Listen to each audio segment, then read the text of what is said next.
Since we went from an outdoor venue to an indoor meeting, I'm going to keep my Yankee hat on. If that offends nobody. But I'd like to introduce our Vice Chair, Rick Berry, who's also my radio partner. And I'll do an unabashed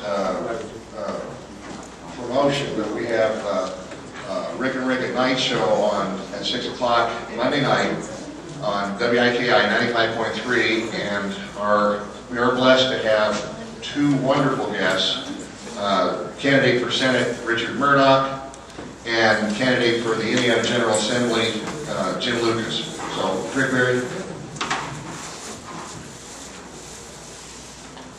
Hi everybody, it's really great to be here, and let's hear it for that program earlier.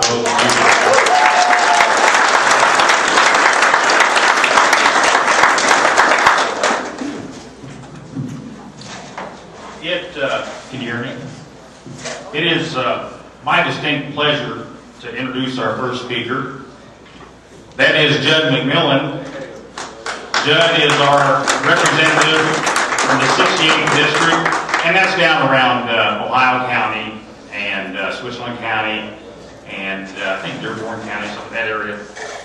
Jud was born and raised in southern Indiana. Jud understands the values that are important to the people of our area. Jud graduated from Franklin County High School, where he excelled both as a student and an athlete.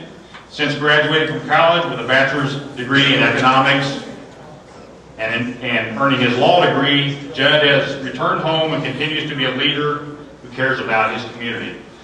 I do have one little story about Jud. I was talking to Josh South last night. Josh is the vice chair of the Switzerland County Republican Party. And I said, Josh, I'm hearing a lot of great things about what you're doing in Switzerland County. You've really turned things around. People are showing up at meetings. They're showing their passion and, you know, just doing things in the community to promote the Republican Party. And Josh said, well, he said, I'd love to take credit for that, but really, it's not me. He said, Jud McMillin is the one that's generating the renewed interest in the Republican Party and conservative values. So, with that said, it's my pleasure to introduce Jud McMillin.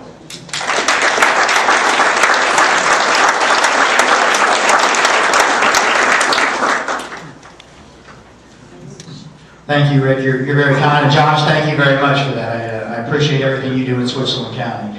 And thanks to all of you guys for coming out. I think this is an incredibly important thing that we're doing here, especially as we inch closer and closer to the primary, that people get together and get educated. And I'll be very brief up here, relatively brief for an attorney who is into politics. Very slowly, but I don't want to take too much of your time because you've got some great candidates from the 6th District that you're going to get to hear from here. You got a great candidate for District 69, Jim Lucas, that you're going to get to hear. And obviously, I think everybody's in this room to hear from one man and one man only, really, and that is your next Senator, Richard Murdoch, who I've had the opportunity to work with at the State House, and I can tell you is going to serve you very, very well and serve this state and this country very well. So we're all looking forward to doing that. I got to thinking about what I would talk about when I got the microphone up here. And there are all kinds of things that, you know, we're here all preaching the same message. We want conservative values, and we want people who are going to be honest with us and all those types of things. And there are a bunch of things that popped into my mind that I could talk about. I could talk about the education reforms that are necessary, or problems we have with our criminal justice system, what it means to taxpayers. I could talk about some of the tax structure problems, comprehensive energy reform, all those types of things that need to be done that Mr. Murdoch will be working on for us. But then I got to thinking that there's one thing that I don't think we hear enough about at the national level, and it's something that I want to talk about today. And let me apologize in advance if any of it is offensive to anybody. If I offend anybody by saying anything that I believe up here, but you will find, if you get to know me very well, that I have a fuse for political correctness that's about this long. Praise God. We just don't have room for that to get the right thing done. We have to be willing to have the courage of our convictions, to say what we mean and to mean what we say, and to stick by our guns and really do it.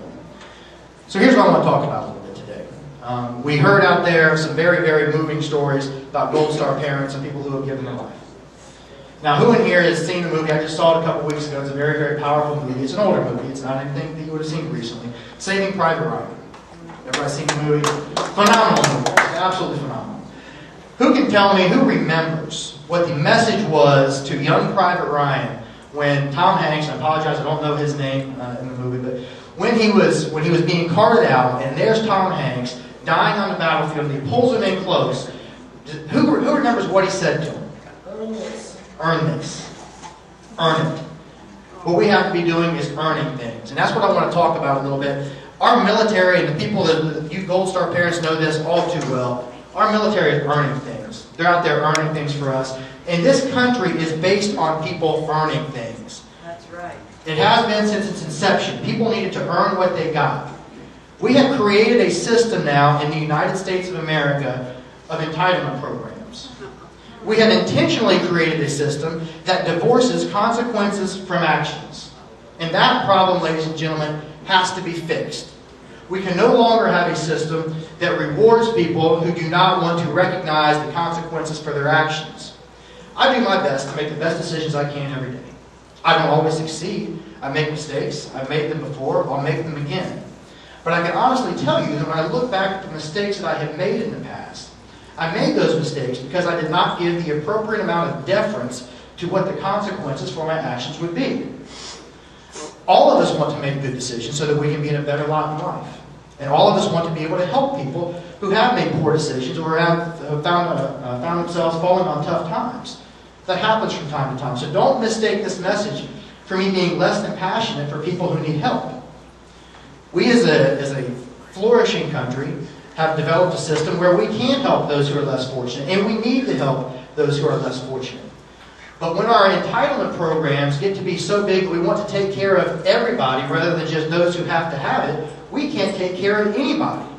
When people aren't forced to earn it who can, then those people who can't earn it can't get the help that they need. Those who can must. Those who can must. That was something that was told to me when I was debating whether or not I was ever going to run for office. And I ran for it and blessed to be here today to talk about these things. But somebody told me once when I was thinking, why would I do that? Things are going very well for me in my private life, my personal life. I know if I run for a political office, what's going to happen is I'm going to probably make less money. I'm going to have less time. I'm going to get my name dragged through the mud all over the place. What is appealing about that? And it makes you think you got to be a little bit insane to want to run for political office.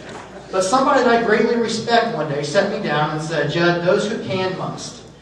And what he meant by that was that if we don't have people who can do this and who do have the courage of their convictions and who are willing to step up to the plate and do the right thing for the right reasons, then who is left to run for the offices?